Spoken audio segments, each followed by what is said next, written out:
Well, thank you all for being with us today. It's my pleasure to welcome you this afternoon to Riggs Library.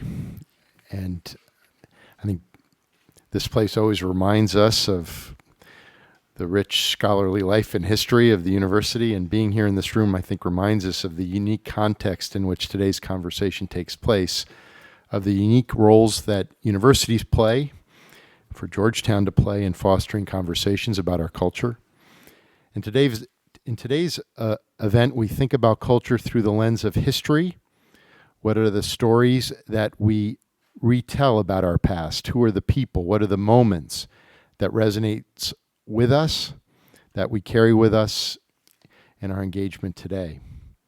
150 years ago, on January 1st, 1863, the Emancipation Proclamation took effect. 50 years ago, in 1963, this nation experienced one of the most significant years in our civil rights history, from Dr. Martin Luther King Jr.'s letter from Birmingham jail to the Children's Crusade in Birmingham, the March on Washington, and the bombing of the 16th Street Baptist Church. These are moments that have defined our culture, and it's imperative that we understand and recognize their impact. One of the ways that our community honors this history is by highlighting extraordinary leaders who continue Dr. King's work. And through our John Thompson Jr. Legacy of a Dream Award, we recognize members of the District of Columbia community who are making a disproportionate impact in the lives of the people of our city and in responding to the challenges that we all face. We're privileged that earlier today, we were pleased to announce this year's 2014 Legacy of a Dream Award winner, Leicester Johnson, who serves as the executive director of the Academy of Hope here in Washington, which is considered one of the most successful programs in providing basic education to adults. We're looking forward to having the opportunity to celebrate Leicester's contributions at the Georgetown University Kennedy Center Let Freedom Ring concert, which will take place on the day of the celebration of Dr. King's birthday in January. And I'm pleased to introduce you all to Leicester Johnson, who has joined us here today for this event. Leicester?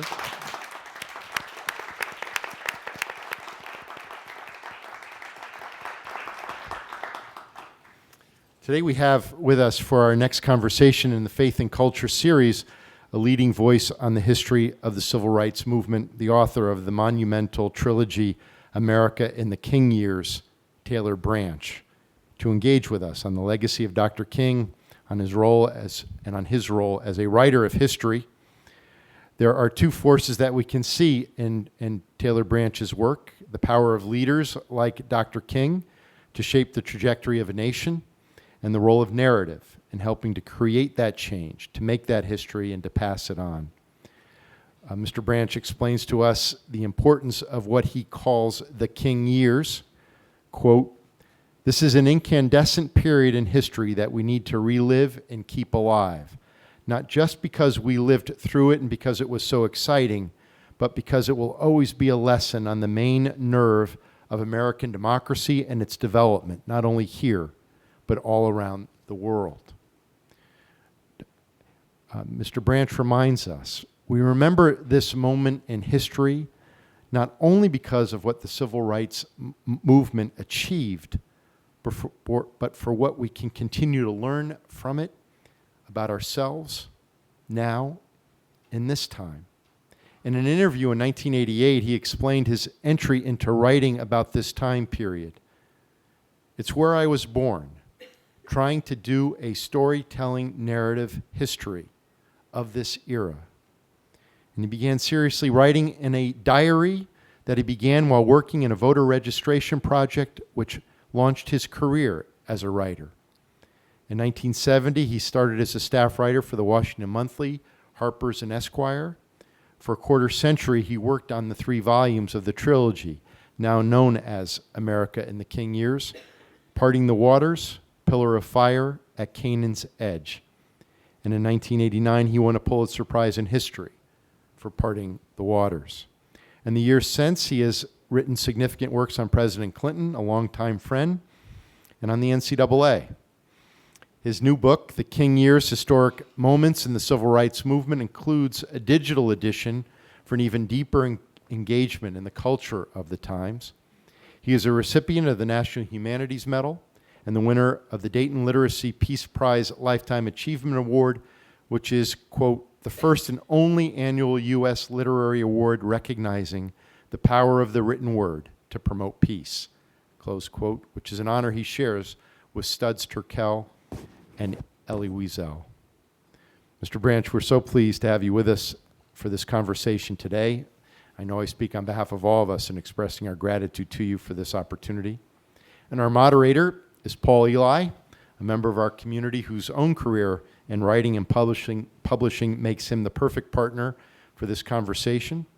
Paul has worked as a senior editor for R. Strauss and Giroux, has taught nonfiction in the graduate writing program at Columbia University, and is currently teaching a course entitled Among the Believers here at Georgetown.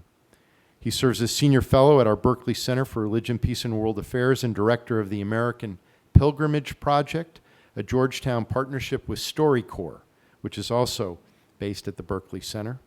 Through his work at the Berkeley Center and through his role as moderator of our Faith and Culture lecture series, he has explored religious beliefs and narratives and provides us with a place to observe, examine, and understand the place of faith in contemporary society.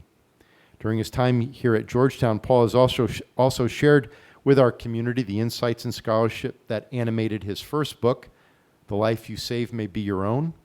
The title is taken from a Flannery O'Connor short story, and the work focuses on the most influential Catholic literary figures of the 20th century, Dorothy Day, Thomas Merton, Flannery O'Connor, and Walker Percy.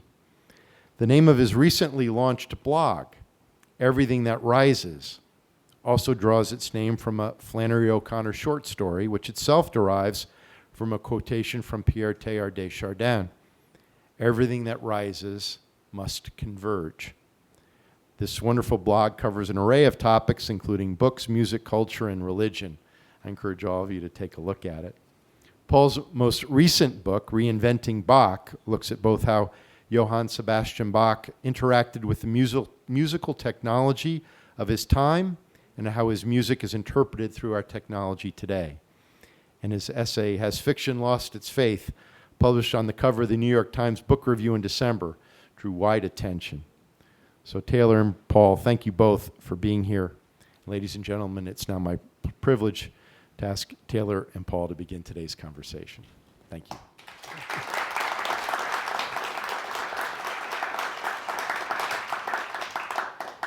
Thank you very much, President DeGioia, for that introduction. It's an honor to be here with you, Taylor.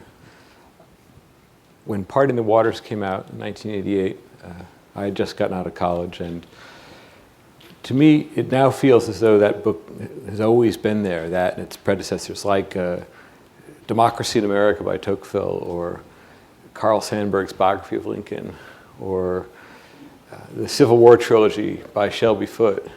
There are certain books that they're so valuable and so solid that we don't realize the effort that went into their making and the inspiration. We're now in the 50th year since the March on Washington, but the 25th year since Parting the Waters, and it's really worth celebrating. Thank you for the book. Thank you. You make me feel good, but old. Thank you. Thank you. So the work is 2,300 pages, but it's the modest statement of purpose here. I've tried to make biography and history reinforce each other by knitting together a number of personal stories along the main seam of an American epic. That's about as laconic as these things get. So on the one hand, hindsight's borne you out. It's now apparent that the civil rights narrative is the main seam of the American epic that you wrote about.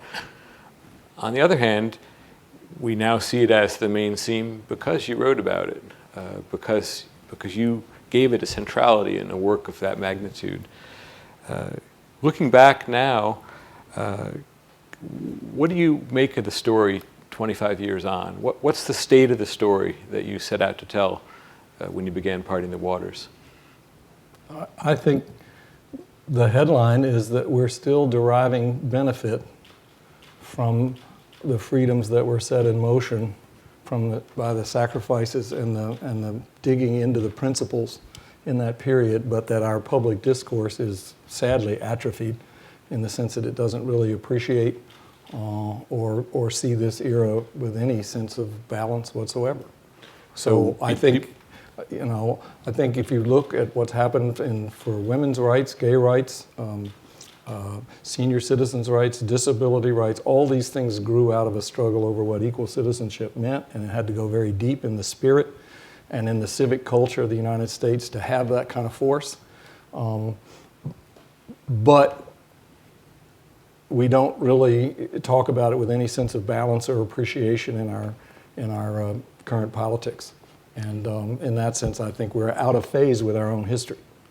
And do you think it's because people don't know the story, or the story's been misapplied, or is there some other reason? Well, I think most of it is that we're still very nervous to talk about race openly with any sense of balance. I mean, I know it's flipped, but and I've gotten in a lot of trouble for saying it, but I basically say that today's progressive is a liberal that's afraid to talk about race. Therefore, we call ourselves progressives because liberal was a time when liberals were really wrestling with race, with Bobby Kennedy and Lyndon Johnson, two radioactive figures today who are mainly known for how much they didn't like each other, not for how much they had in common in the way they approached race with a sense of balance as the gateway to greater freedom and greater balance in harmony with the promise of American history, and they're gone. So I think a lot of it is the only people who talk about race talk only about race. The people who are otherwise the beneficiaries of a race are afraid to talk about race because they're afraid they're going to offend someone, or because they're going to diminish the agenda of the people who talk only about race. So they all call themselves progressives, and conservatives on the race issue, that is, on the issue of equal citizenship, that is, those that have always resisted it, have retreated all the way from thinking that it was science fiction to have female students in the Ivy League. That was during Dr. King's era. To debating between civil union and gay marriage, and yet they can't say conservative often enough as though it were vindicated as some sort of principle there. So we have a big disjuncture in our current political culture, and I think a lot of it is because we don't have a balanced view of how our politics have and have not progressed in the 50 years since King. Now that puts me way out there. I said that to Gwen Ifill before the March on Washington, that I thought the biggest unaddressed question in American politics is to what degree the underpinnings of gridlock are racial. I don't mean totally, but that the notion that our reluctance to get some sort of sense of balance about what government can and can't do has racial underpinnings. And what did she say? She said that if she ever got a chance to ask President Obama, would I mind her using my name? And I said, no. She says, well, I'm going to throw you under the bus. And the very next day, she got an interview with President Obama, asked him, and he danced all over the place. He wouldn't answer it, which is what most people do. I mean, our first black president cannot bring to bear in public the lessons of his own experience without setting off landmines in American politics, which is simply an advertisement of the fact that race is still, it's like our blood vessels. Just because you don't see any blood there doesn't mean there's not any in there. And it is still a subterranean cause of a lot of our politics. When you, in spelling that out, the word that you keep coming back to is balance. And really one of the striking aspects of the trilogy is the balance of it. It's 2,300 pages. It takes place from the predecessors of Martin Luther King right up to his death. Dozens of stories are folded along, attached to that main theme of an American epic. And you give a principle for balance that is as beautiful a statement of what I want to say our kind of biographer is trying to do as any I've ever read, and it has to do with balance. I'm going to read it here. My purpose is to write a narrative history of the civil rights movement out of the conviction from which it was made, namely that truth requires a maximum effort to see through the eyes of strangers, foreigners, and enemies. I hope to sustain my thesis that King's life is the best and most important metaphor for American history in the watershed post-war years. So there was a method to organizing this very large work that was more than literary or structural. It had to do with establishing moral balances and the ways in which people balance their own points of view with those of strangers and even enemies.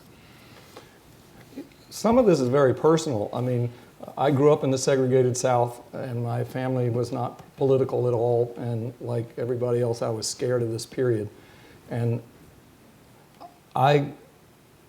the civil rights movement took 15 years to take possession of me against my will, but it was relentless, and it was because it was personal. And where I came out of this was thinking that most of the labels that we apply to moral thinking and racial thinking and political thinking, where the race issue is involved, most of these labels, which we in Western culture are trained to believe command the details of the empirical world. Like radical, what kind of labels? Yeah, radical, militant, socialist, all these labels.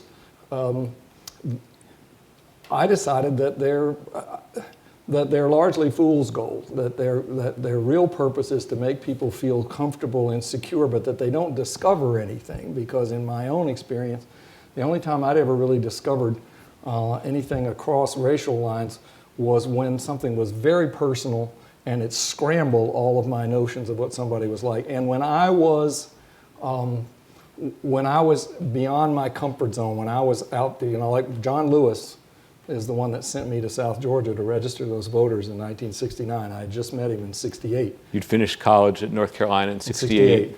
And I went to Princeton as a graduate student in 68, 69, and against the Woodrow Wilson School's preference that I go work for the Bureau of the Budget or the Ford Foundation or something like that, I went off with this. I was desperate to get some feel of the civil rights movement, which I had largely missed being too timid and too young.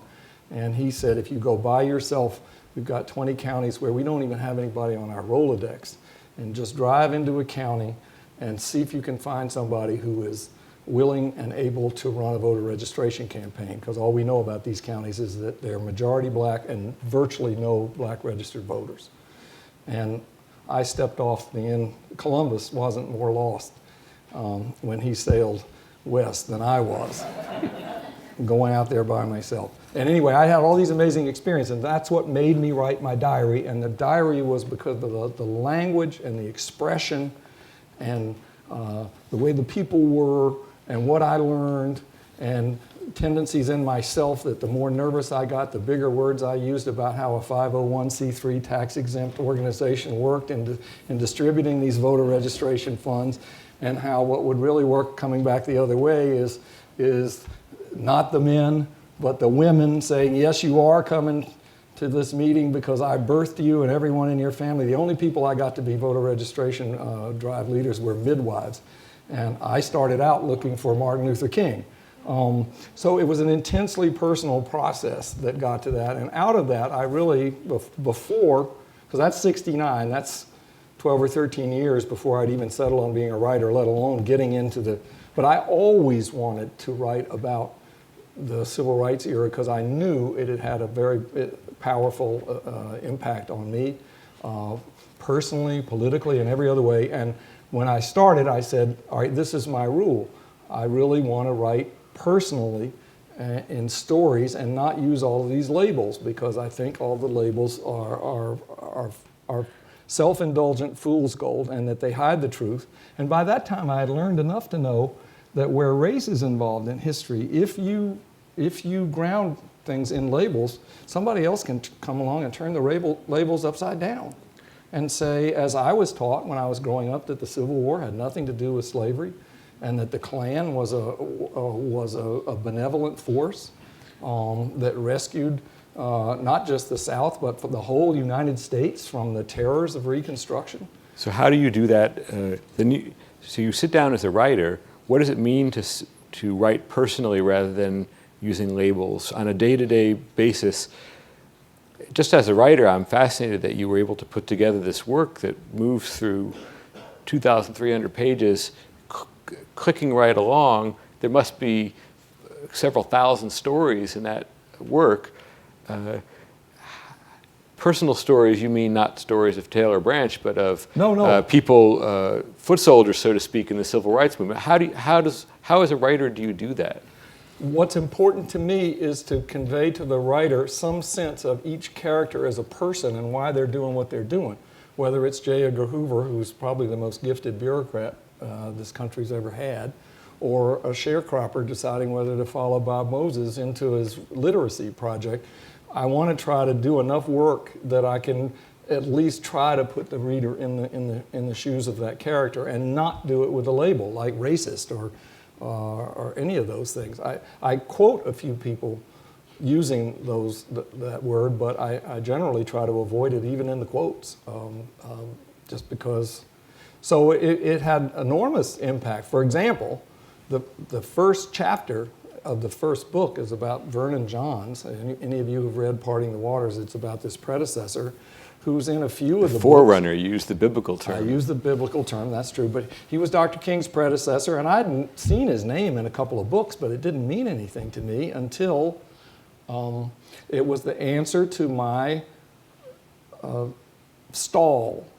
How do I start a book that I believe has to be grounded in the Southern Black Church? Not just in its theology, but in the mass meeting was the life's blood of the civil rights movement. Its refuge was the church was everything that black culture did not have. It didn't have newspapers, it didn't have money, it didn't have banks, it didn't have theater, and the mass meeting substituted for all that. It came out of the church. But my rule was, you can't write essays. I'm not going to write an essay on what the black church is. So I didn't know how to start the book. It's got to be narrative, in other words. I had to find a narrative way to introduce a church-based movement in a culture that wasn't familiar, hadn't been familiar to me, and probably wasn't familiar to a lot of our readers. And it wasn't until I was doing research in Memphis, and a citizens group in Memphis had gone out after the assassination and collected, they did oral histories, a black and white group. They got together and said, we don't really know what this meant, but a very significant event happened, and we're going to try to collect everything we can and do interviews. And one of the things they did was they went to the TV stations, which back then were using film, developed film, which was expensive, and they'd throw it away. And before they threw it away, they got all their outtakes for all of the news stories during the sanitation strike. And I sat there and watched them all, and there was one outtake of a very frustrated white reporter interviewing Ralph Abernathy, and I identified with the frustrated white reporter because I had interviewed Abernathy by this time several times myself, and I hadn't gotten very far. I got the Martin increased in wisdom and stature and favor with God and man, and I was his best friend interview, which is where you start off. You know? And I couldn't get past that, and this white reporter couldn't either. This is at the morgue. Reverend Abernathy, did you see, which direction did it come from? Did Dr. King say anything? He's asking every question he can think of, and Abernathy is blanked out. And finally, this reporter got frustrated, and he said, well, if you can't tell me anything that happened today, can you tell me when you first met Dr. King? And Abernathy came out of a trance, and he said, I first met my friend Martin on a cold January afternoon when he arrived at my parsonage in Montgomery in the company of the prophet Vernon Johns. And my wife made the prophet's dinner for Vernon Johns. And I sold lingerie for Vernon Johns on the streets of Montgomery. And he sold fish out of the basement. Did you know who Johns was at that time, or was this? I just knew that he had been Dr. King's predecessor. He wasn't really a figure in the literature. But when I saw Ralph Abernathy come out of his trance and start telling these hilarious Vernon Johns stories, at this moment of crisis, I'm saying if Johns is that significant to Abernathy, I need to know more about Vernon John. So I started asking Vernon John's questions of people and got a trove of stories, because every black preacher from that generation, it seemed like, had a trove of Vernon John stories. So the next time I went to see Abernathy, instead of asking him my typical questions, I started asking Vernon John stories, and it was like taking a key and turning on an engine. My whole relationship with Abernathy changed from talking about Johns. But it's a long way of saying discovering Vernon Johns inadvertently through that discarded film footage up in Memphis and Abernathy and the effect it had gave me a storytelling way to introduce the black church, and specifically the black churches in Montgomery, which was a double benefit because it's there that the Dr. King is going to be starting, in a way that wasn't a dry essay on how the deacons relate to the ministers in various levels of the black church then. So the Vernon Johns storytelling solved that question until I turned in the first chapter. And you as a publisher may appreciate this. The publisher said, "My God, Taylor,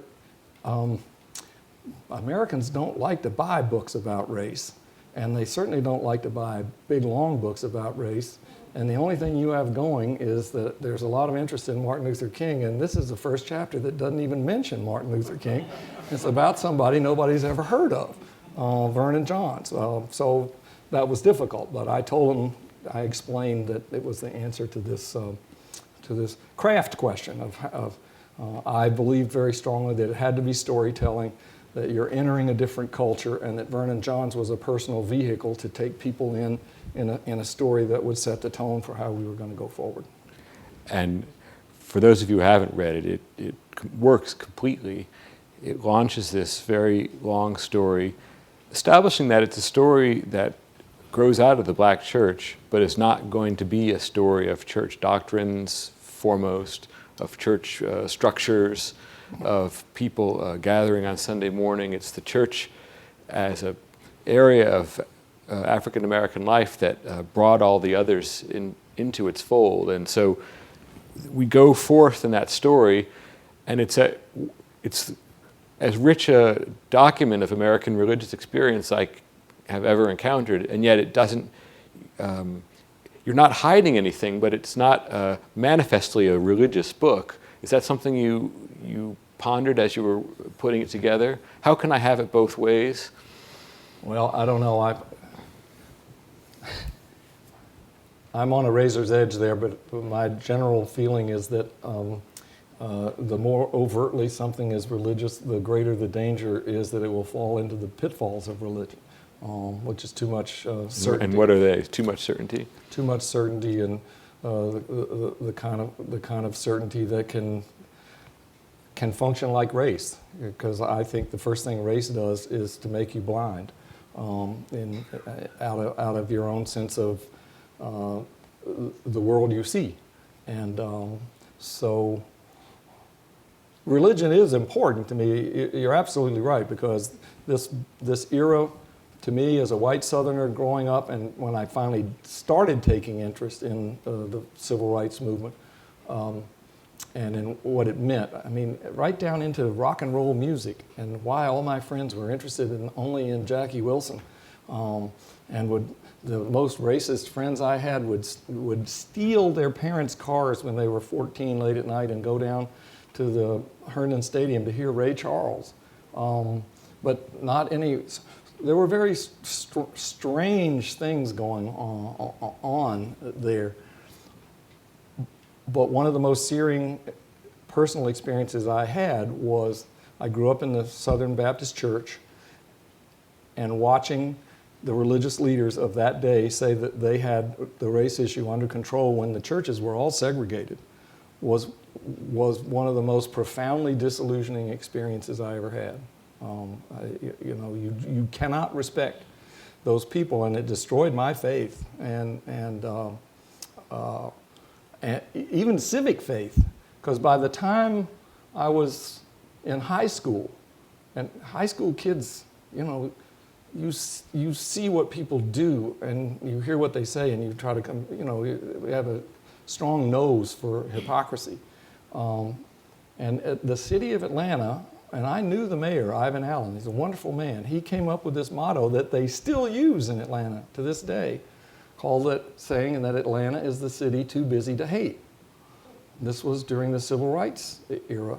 And our school adopted this in high school. We had this was the greatest thing we'd ever done. We were really going to kick Birmingham's tail now because they were trapped in the hate and we were civic and business. And I said, our own slogan manifestly says that if we don't keep busy, our natural inclination is to hate each other. Now, if that's our slogan, what would our confession be like? So I found that it was a very corrosive era for faith. And Dr. King and the movement helped rebuild it, in part because he was so incredibly, you talk about balanced between a civic and a spiritual foundation for everything he did. He always had one foot in the scriptures and the other foot in the constitutional doctrine. I call it equal souls and equal votes. And he could do it either way, and he was remarkable in that he was not a popular figure, and there were plenty of people trying to point out his foibles and mistakes, even that professed to be sympathetic with him.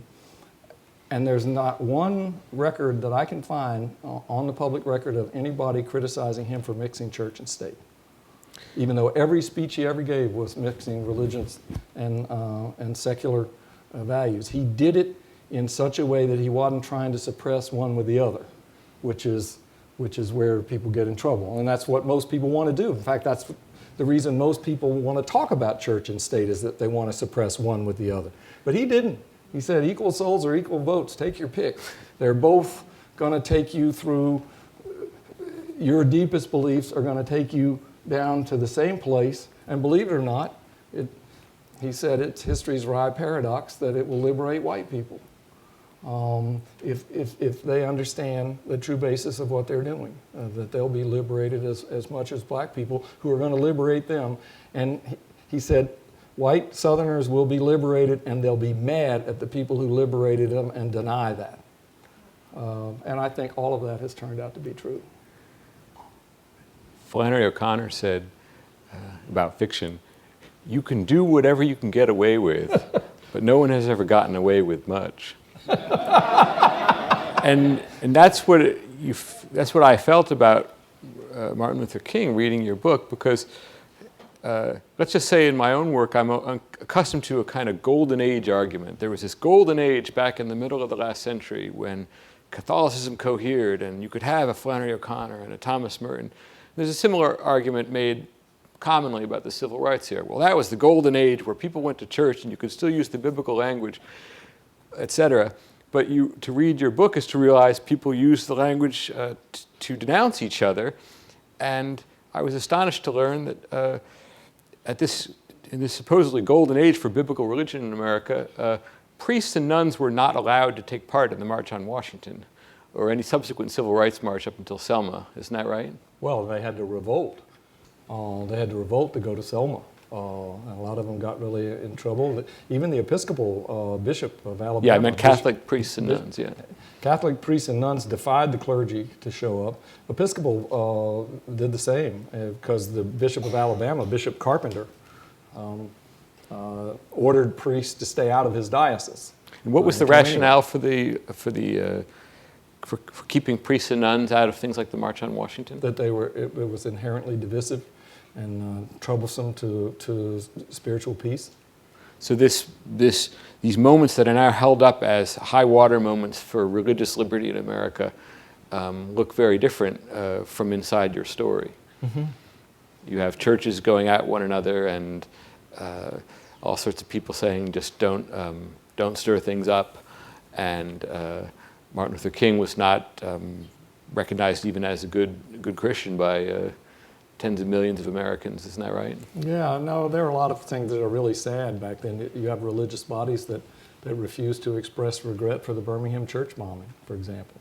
It took the Southern Baptist Convention over 50 years or not over 40 years. They did it about 8 years ago. They expressed regret. Now, so yeah, there are a lot of sad things about it. But to go back to balance, you're angrier about it here than you are in the book. In the books, there's a great sense of balance, and one of your volumes is the only book I can think of that has praise from both Gary Wills and Richard John Newhouse. They both liked the way you told the story. And so was there an asceticism there? Was a sense, as you sat at the desk, well, I'm writing for history, I have to balance it out, I have to take a longer view, keep some of that anger in check? There were many times that I felt I had to find a better side in myself than that previous paragraph. Yes, than what I had just written. Because to be fair to everybody,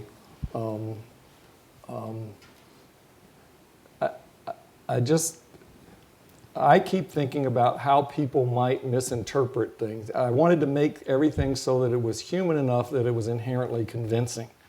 That if it convinced me to present it that way, I wanted to find language that would be balanced and fair enough so that it wouldn't seem to somebody from a different point of view that it was a skewed version. And of course that makes for the length to some degree because it means more personal detail. Well, and this happens again and again in the work. I see, and I think many readers see, you developing a literary ethic that derives something from Dr. King and from other members of the civil rights movement. Count everybody in. Everybody's story is important. Everybody's story is complicated, so you better take the time to get it right. And hold on to your anger because what makes this thing work at all is that it's nonviolent.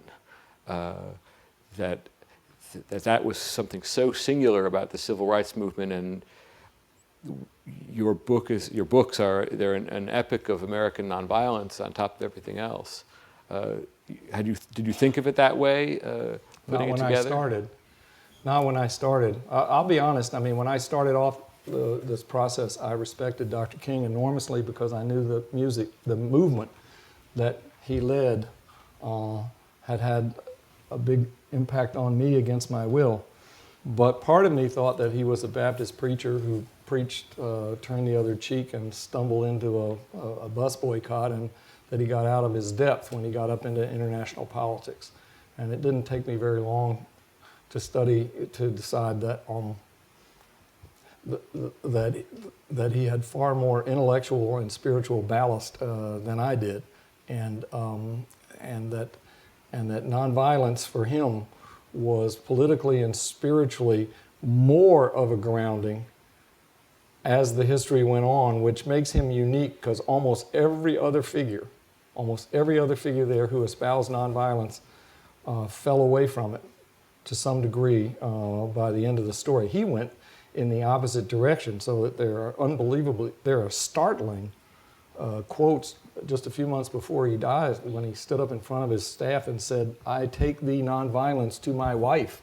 I don't care what happens. I am wedded to nonviolence." And he said that. This at a moment when Malcolm X's ideas had, he was dead, but had spread, and the notion of black violent uprising in the cities was given a credible hearing in all sorts of places. Yeah, when he had a lot of his people say to him, if we'd done all this by nonviolence, we could do 10 times that much if we knocked over a bank. Even Diane Nash dropped nonviolence. One of his advisors. Well, Diane Nash, if we ever get into balance, I mentioned that our history is not in balance in proportion with the influence of the age.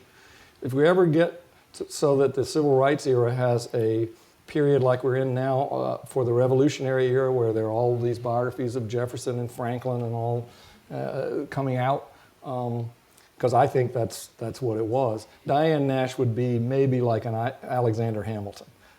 She's way up there in the sense that she's an ordinary citizen who, Selma was her idea, using children in Birmingham, which was her idea, with a few others. The Freedom Rides would have never happened without her. She's a remarkable figure, and but even she, and a lot of this is because she was a ferocious, she was called the Joan of Arc of nonviolence. She was the only Catholic, by the way, at the heart of the movement. And there are a lot of jokes about how in all the all-night meetings when people would be saying amen and this sort of thing, or cussing and yelling, that every now and then she'd say, "Hail Mary, full of grace." I don't know whether that's true or not, but she was from Chicago. She could pass for white. She was remarkably forceful. There's a moment in your middle volume. The girls have just been killed at the church, 16th Street Church, is that right? Mm-hmm. A church bombing. And Nash and another member of the kitchen cabinet, as it were together in a hotel room, and they work through the whole process of violence. They want to raise an army to avenge these girls' deaths. Mm-hmm. And it's a Shakespearean moment where they're huddled together in their anger, and they're full of rage, and then they pass through to an acceptance of this other way to approach things. So it's so illuminating. By the next morning. And they knew, everybody knew who was doing all the bombs in Birmingham. They'd had over 50 of them. It was all the same people. And they literally called people who could do vigilante justice on them. And they knew who to call if you wanted to. They knew the black community in Birmingham well enough, and they felt a tremendous responsibility for the church bombing, because the church that was bombed wasn't just any church. It was the church out of which the children had marched in May, which was the big decisive event in 1963, and they were the ones who had advocated for it against all the black parents in Birmingham who would come in saying to Martin Luther King, "These lunatics here are going to put our children in jail." And they would get right back in their faces and say, "Yes, your children have to save you because you didn't do what you should have done 20 years ago." I mean, this is an amazing period. But even Diane, who then comes down the next morning, they broke furniture, they broke windows, they were so upset. They called people, but the next morning they said, "What we know is nonviolence. We want a nonviolent plan that's on the scale of this heinous crime that we feel such responsibility for." And they designed this plan to immobilize Alabama until it gave black people the right to vote in Alabama, thinking that then crimes like this wouldn't be rationalized the way they were. And that became the blueprint for Selma. And she took it to Martin Luther King. But what I'm saying is that even Diane, by 67, gave up nonviolence and said, "I'm going to go to the rifle range, and if I've done all this in nonviolence, think what I could do if I was willing to be Patty Hearst."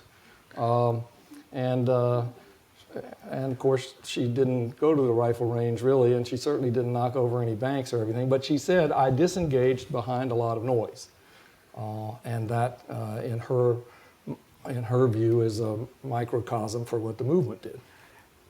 So Dr. King became more committed to nonviolence, and as a writer, apparently so did you. You say that the idea wasn't central as you set out, but by the beginning of the third volume, you have a very powerful statement about nonviolence as a core idea of our democracy, an orphaned idea. Can you explain that, or can you read it from the? It's beautifully put together in the trilogy. Whichever way you favor. If you have it there, I don't usually. Listen to this. I mean, this is a knockout. Oh, this is from the afterword. Right. Nonviolence is an orphan among democratic ideas. It has nearly vanished from public discourse, even though the most basic element of free government, the vote, has no other meaning. Every ballot is a piece of nonviolence, signifying hard-won consent to raise politics above firepower and bloody conquest. Such compacts work more or less securely in different lands. Nations can gain strength from vote-based institutions to uphold commerce and civil society, but the whole architecture of representative democracy springs from the handiwork of nonviolence. Well, I don't know whether to say amen or Hail Mary, but see, that's the civic side of it. Dr. King would say that if you believe in democracy as anything more than window dressing for a government that's run, by Wall Street and the Pentagon, then you believe in nonviolence, because democracy is a big, giant system of votes. And American society runs on votes at this university and at the Little League and the school down the street, and your church and the Supreme Court and everything runs on votes. And votes are very, very powerful. But we have a really conflicted view of whether violence is the ultimate measure of power or whether votes are the ultimate measure of power. And sadly, to me, that's not more of an academic subject on campuses. Certainly there are few things more salient to young people than violence in our culture and everything, but a theoretical approach to violence. What is violence?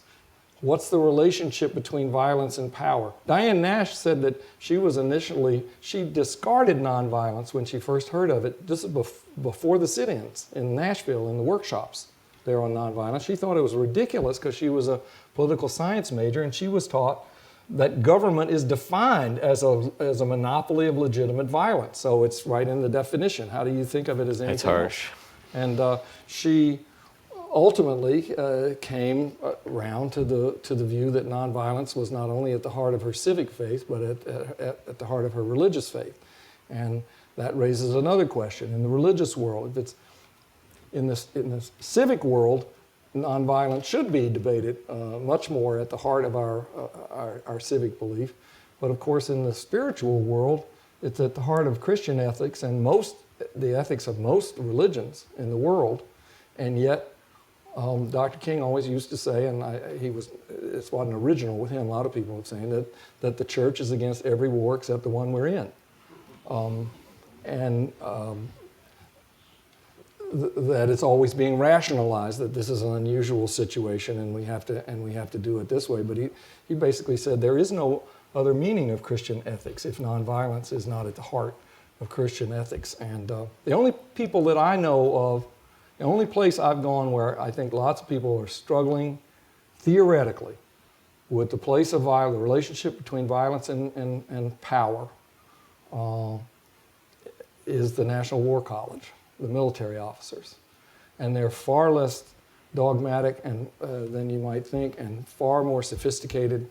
And the general impression I get from them is that they think since Napoleon industrialized warfare, that the general lesson is that violence destroys more but governs less. As the world gets more interdependent, it's harder to do anything with violence. You can destroy things, you can get noticed, but you can't really govern things, because in an interdependent world, it takes cooperation to do anything. And so even as a theoretical matter, it's very troublesome. Back to my Princeton days, I took a seminar when I was at Princeton with Hannah Arendt in 1969. She came down from the New School, and she had just written on revolution, and she was working on a book called On Violence, in which she argued that violence is the opposite of power.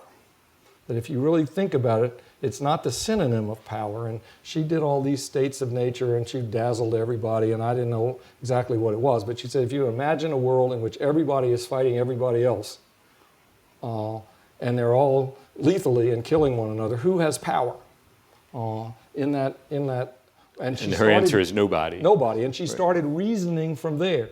And she put this out in a book, and nobody paid any attention to it. So how would, as a writer of a narrative history of a kind myself, I ask, well, everybody would agree that violence is a really strong element in our society, and it's a problem. What's the story that I could tell that would, what's the story of our time? What's the main theme of the American epoch we're now in that could open up that story of violence and nonviolence the way your trilogy opened up this story of violence and nonviolence for the age before ours? Is there a story that we're in the middle of that we don't see, and maybe you can point us toward? You mean a current story? Yeah, I'm looking for my next project. About violence and nonviolence. Well, I do think that it's a story. Well, I'll get in a little trouble here. I think that it is a very sensitive secret within the veterans of the civil rights era that a lot of them are profoundly ambivalent about nonviolence to the point of denying that they were ever nonviolent. Where that comes from and what it means is a pretty big story. Charlie Cobb, who's a good friend of mine, is coming out with a book saying nonviolence was overestimated in the movement. To me, if anything, it has been underestimated. Nevertheless, I told him I welcome the book because I love the debate to become more upfront. He told me that he thought nonviolence is like training wheels.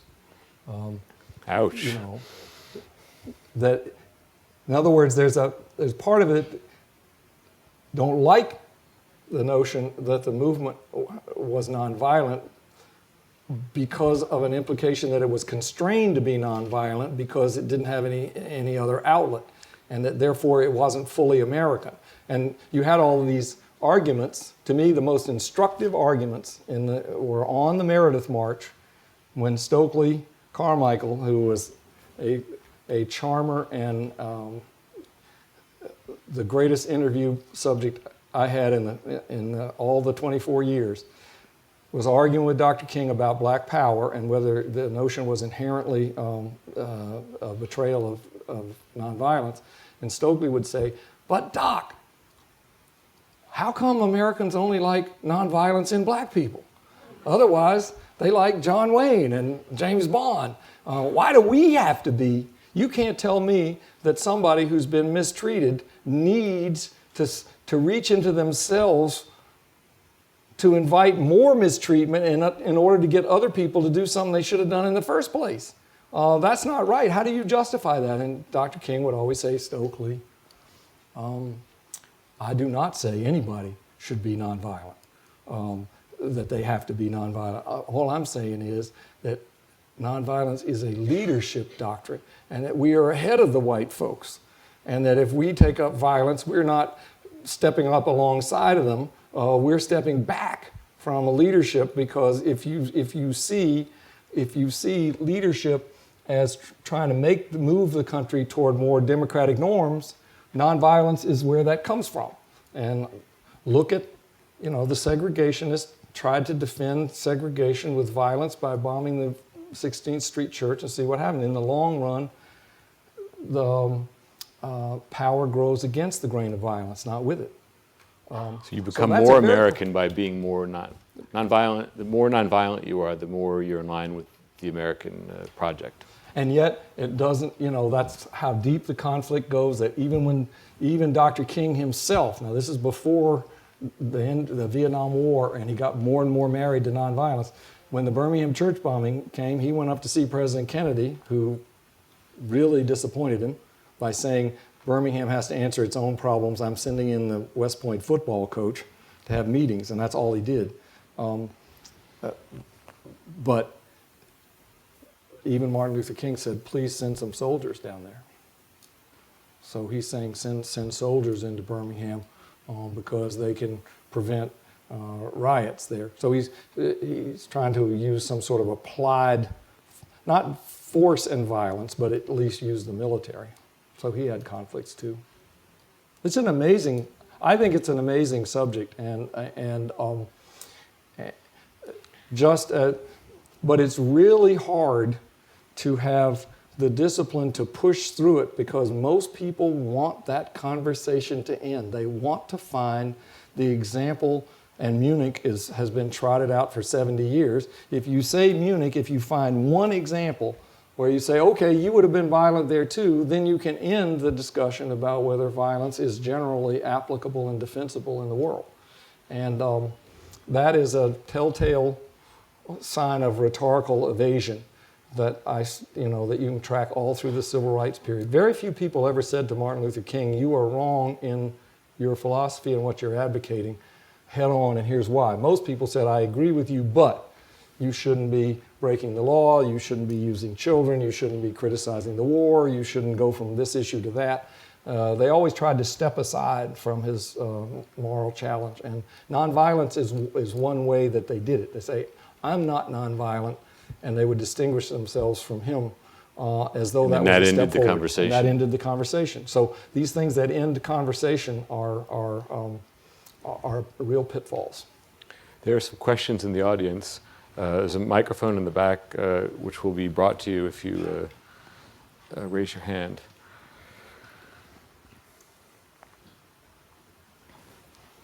I remember reading about Bob Moses in your first volume. Could you say anything about your experience of working with him, interviewing him, your assessment of the man? I think, thank you for the question. We just had a session with Bob and I at Busboys and Poets last week. So I still see him a good bit. He's still going.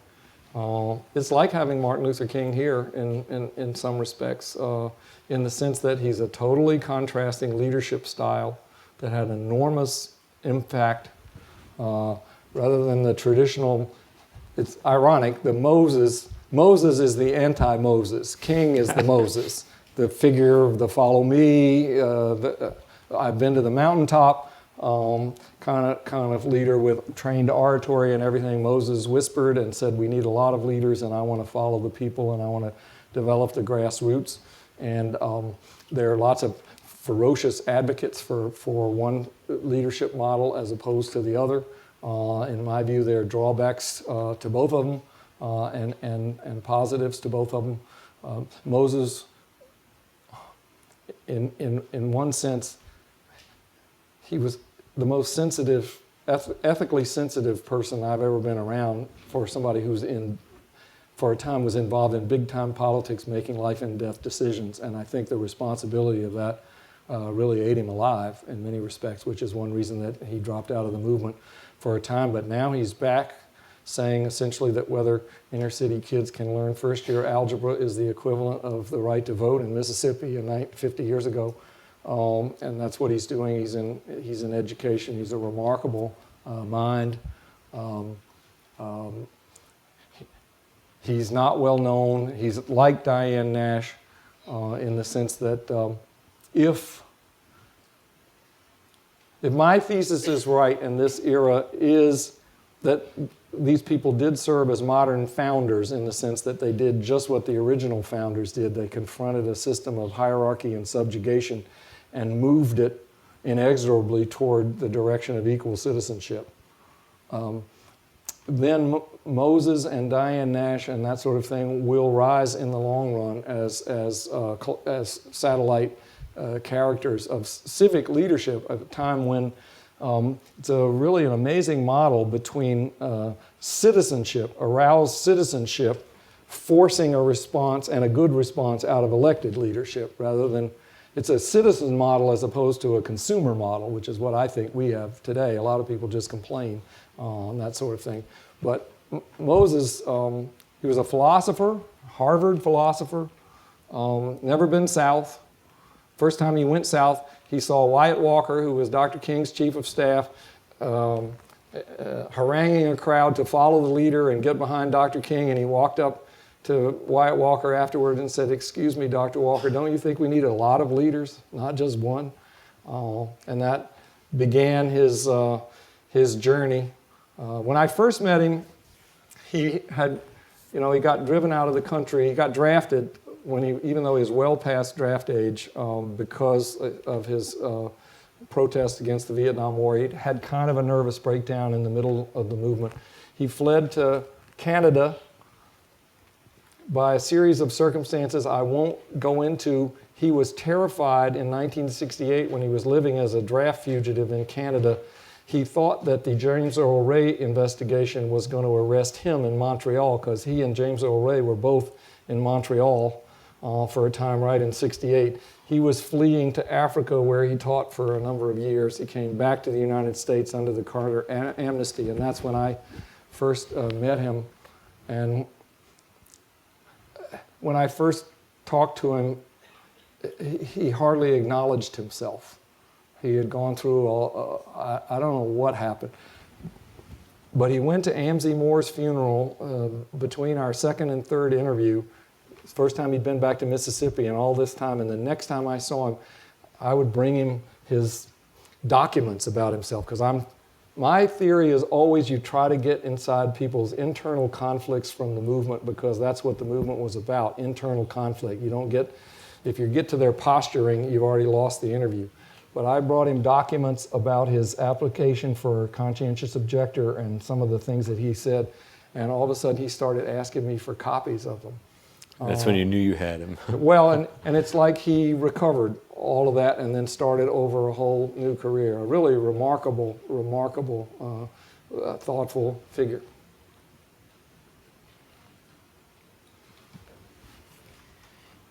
Thank you very much. This may be re-asking a question that Paul asked you already, but if you've taken control of the narrative as an historian out of one voice and spread it out to all of these narratives that you're citing and what they're saying, and in that way it expands everyone else who graduated and lived during those years and makes reference to the civil rights movement and what you make reference to now. We've talked about the Vietnam War and nonviolence and so forth. Where today are those who are graduating in 2013 and 14? What are they making reference to where this issue of race is still alive and still being talked about? Is it in terms of the Gridlock and Affordable Care Act? Where is it that this narrative is being played out in all these young people around us?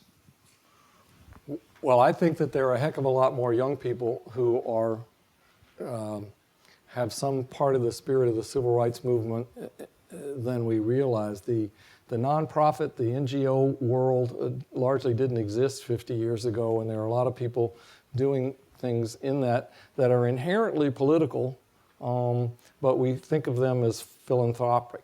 And I just think that it's a twist in thinking that there are an awful lot of them involved in that. But I do think that the question of how we get out of gridlock and where something that can break through it with a more positive sense. You know, Dr. King would sometimes just recite the preamble to the Constitution.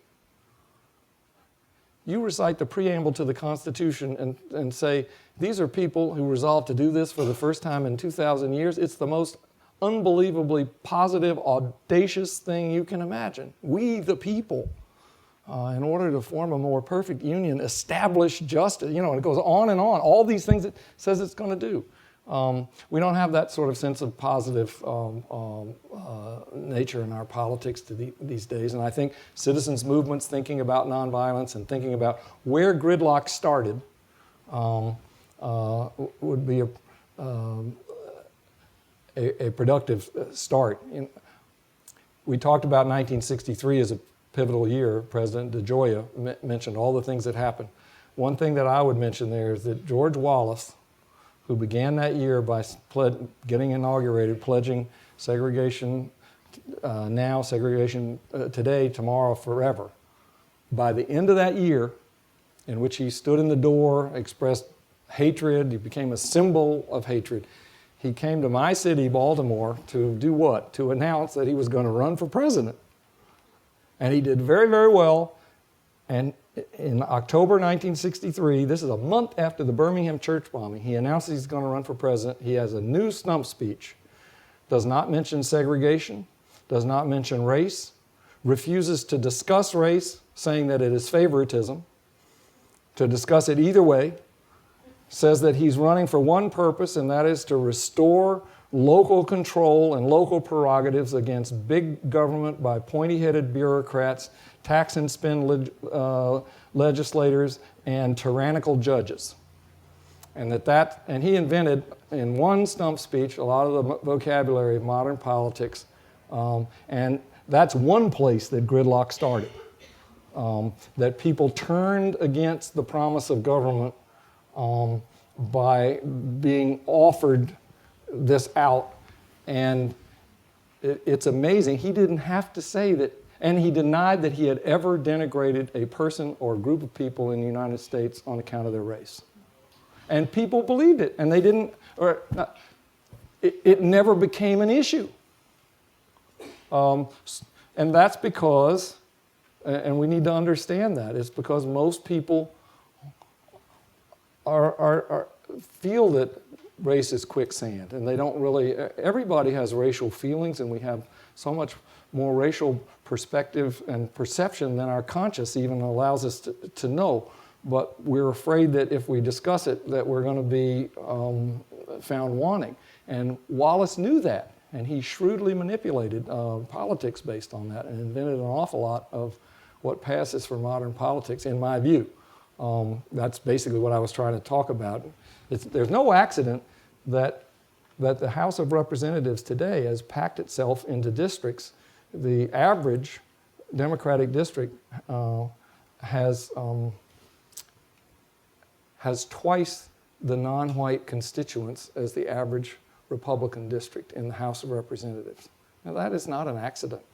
Now, how that happened and how you get out of it and whether that is a formula for gridlock, I don't know, but at least right now we're in, I think young people could do questions just saying, where did gridlock come from? Why? People just cuss it, but so far as I can tell, the only answer that anybody proposes for ending gridlock is for the other side to drop dead, which is not likely going to happen.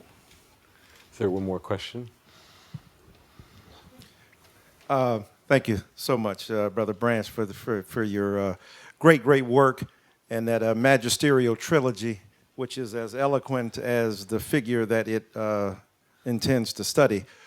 A couple of things. First of all, I was interested in your response to the wonderful interrogator about balance. When balance in a culture so highly racially charged usually means evasion and avoidance, and to assume that there's a moral equivalence between both sides when we know manifestly that's not true. But in order to proceed, we have to intellectually acknowledge that they are competing and rival explanations, and therefore you got to figure out, without calling somebody a racist or a bigot, how to get inside that internal logic to explicate it. So how you did that. And secondly, I was interested in your point about President Obama. I just left an Obama race class to come here to hear you. And one of the things that's very interesting is the paradox of race, that Martin Luther King Jr. worked so hard, collectively with others, to produce a Barack Obama, and yet at the height of his ascent is the avoidance of race, the coercive, forcible avoidance of race as the price of doing business as the first black president. Could you speak about that paradox as well? Thank you, Professor Dyson. I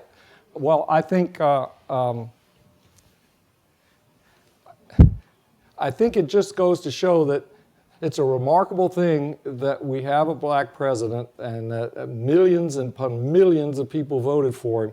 But I think the hidden lesson there is a lot of people voted for a black president on their terms of what a black president means, and that there's a heavy expectation that that means you're not going to get to any blackness coming back at you, because that makes it uncomfortable for a lot of people. So until people are more comfortable saying, well, yes, that's really interesting, that's where it came from him, and we're mature enough that we have a balance like that, it's going to be a sensitive issue. I go all the way back to the I Have a Dream speech, because if you see how sensitive the culture was there, that first of all, Washington thought Armageddon was going to happen. You know that they canceled liquor sales before the March on Washington for the first time since Prohibition, that Major League Baseball canceled 2 Washington Senators games, not just one, but the next day, figuring that it would take 2 days to clean up the bloodbath. They stockpiled plasma. They did all this. I Have a Dream speech comes out, and Life magazine goes nuts, saying this was idyllic, this was dreamy, this was American Gothic, people were dangling black and white legs in the reflecting pool, this is wonderful. And Bayard Rustin said, yes, I took the egg off the face of white American culture through the media, because it allowed you, predicted Armageddon, and you got a picnic, but now you can say, you can put me, Bayard Rustin, the most unlikely mainstream figure ever. If you know Bayard Rustin, he was a homosexual, he was a draft dodger. He thought his father, his mother, his real mother was his grandmother. He had the craziest family you had ever seen. He had been marginalized, he'd been put in prison. And yet they put him on the cover of Life and said, yes, the dark hordes. He said, I allow you to say, yes, I would have been right in the prediction, but this wizard, Bayard Rustin, put porta potties all over the mall and made those Negroes nice enough for tea. And the idea was, which is related to the Obama presidency, that the I Have a Dream speech convinced white American culture as represented by Life magazine and the networks that black people would make common citizenship comfortable to them. They would behave just like they did. You wouldn't have to adjust anything. You wouldn't have to change anything. Because Andy Young always used to say to me that Martin would tease me, saying that Andy, you are the kind of Negro who thinks that if you know all of Mozart's sonatas, that white folks won't think you're black anymore. And that's kind of the psychology that you get out of the March on Washington. But if you listen to King's speech, he doesn't say, we're gonna behave so that you won't even notice that we're black. He says, and when that day comes, all of God's children will be able to join hands and sing in the words of the old Negro spiritual. He invites polyglot America to partake of the culture out of which this march came, which means become a richer America. And in that sense, we don't recognize that kind of leadership. We don't have that kind of balance. I wish, for tactical reasons, that all the people that talk about race in connection with that history, who tend to talk only about race, would instead talk about the things that race delivered to other constituents, and that the other constituents, the women, the senior citizens, the environmental movements, all the movements that came out of that, would talk about the fact that, but for the fact that a black-led movement broke open those gates of freedom, that we wouldn't have enjoyed all these benefits. Because as it is, we're kind of at a standoff. The one groups, the beneficiaries, are afraid to talk about the black-led movement because they're afraid they're going to offend somebody or betray the fact that they don't know everything or something like that. And the black groups, to some degree, are afraid that they're going to diminish the remaining agenda by talking about other things. And for political and, I believe, spiritual reasons, you get when you give. And it would be better and historically more accurate if you had a sense of balance like that this is really how the country moved forward broadly. And it ought to give us confidence that we can tackle really difficult problems that we manifestly have in the country today. And we need that sense of optimism. And that, to me, is why the civil rights movement is about the future, not about the past, in the sense that it's about citizens and this kind of balance. Wow.